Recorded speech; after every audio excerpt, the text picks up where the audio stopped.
Hello and welcome to Web3's, the bite-sized podcast where we explore all things Web3. And today I want to talk about Nike. Or is it Nike? Nike. Now I'm going to stick with Nike and how they're doing some really big things in Web3. Okay, so what are these guys up to? Well, I'm going to break this down into 3 segments. First up, I'm going to talk to you about their new NFT platform and community, Swoosh. Then secondly, we're going to explore their acquisition of virtual NFT sneaker brand RTFKT. That's RTKFT. Pretty sure I'm right with that. Pronounce the brand name. Yeah. But so yeah, it's RTFKT or RTFKT. And then finally, I'm going to tell you a little bit about Nike's new virtual studio. So as you can see, they're doing a bit in this space. Okay, let's get started. So first up, we have Swoosh. What is Swoosh? It's an online destination where creatives or just people who are passionate about Nike can collaborate and can explore the future direction for the Nike brand. It means that they can take part in competitions for designing new sneakers, new fashion lines. They can experience how some of those can come to life in the digital realm and explore and collect those, and how some are going to bridge the digital and the physical world.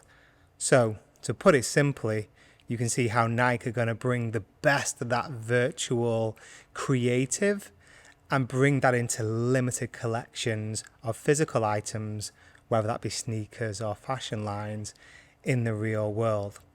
And this creates a really nice feedback loop to say that Nike really cares about its community and its customers, and that it's going to entrust them to a degree in helping them to co-create the future of the brand.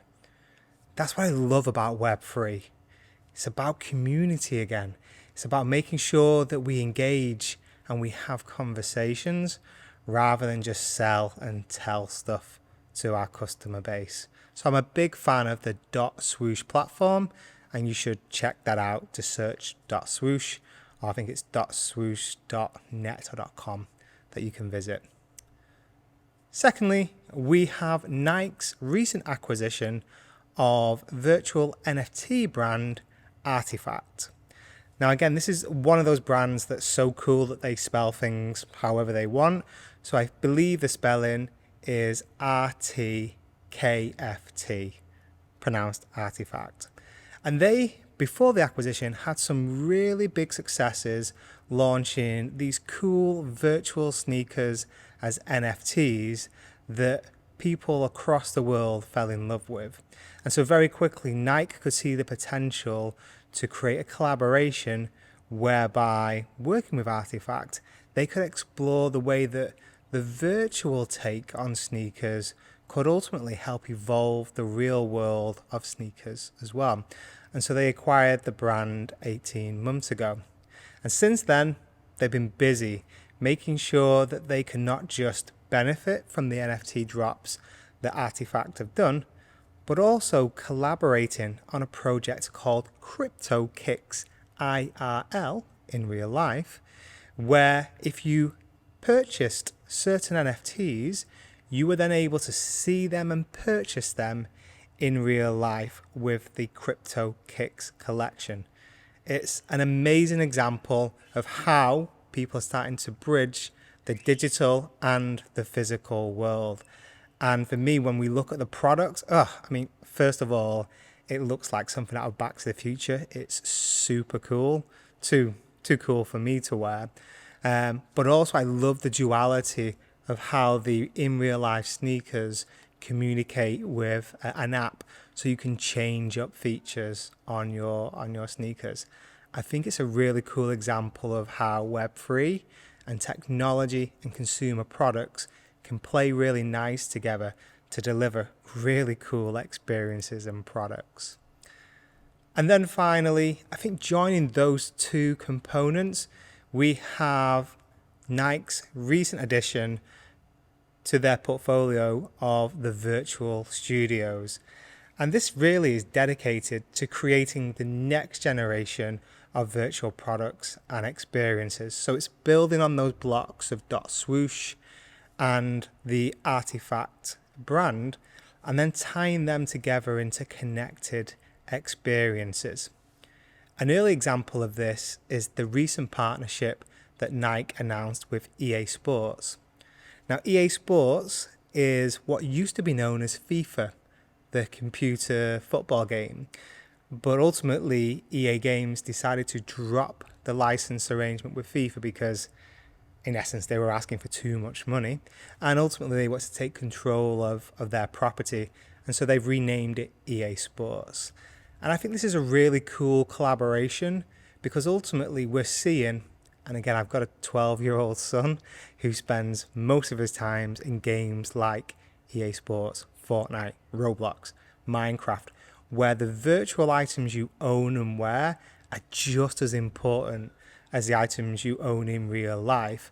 And I can see how the gameplay will develop over the next few years to create some really interesting collaborations with IP like Nike, where ultimately players and users can access virtual items from their favorite in real life brands in these virtual games and experiences. So I think what we're seeing with Nike Virtual Studios is the beginning of multiple partnerships where they can pull these assets in and really leverage the value of them to make sure there's connected experiences across the web, across gaming, and also in real life. And that's what Web3 is about. It's about empowering brands and consumers to elevate experiences in a collaborative way. And I think through Swoosh, the acquisition of Artifact, and the launch of virtual studios, Nike really is at the forefront of this. And it's crazy because most people wouldn't even know they're doing all this stuff. And what a great case study it is for Web3. So I can't wait to see how this continues to develop. And I'm sure we'll check in on Nike again in the near future. I hope you've enjoyed this episode. If you have, please give some engagement, a like, a subscribe, or leave some comments. I'll always come back to you on those. Or if you know somebody, perhaps in the brand space, who you feel would get value from this, please do share it. That's it for this week. I can't wait to see you on the next one.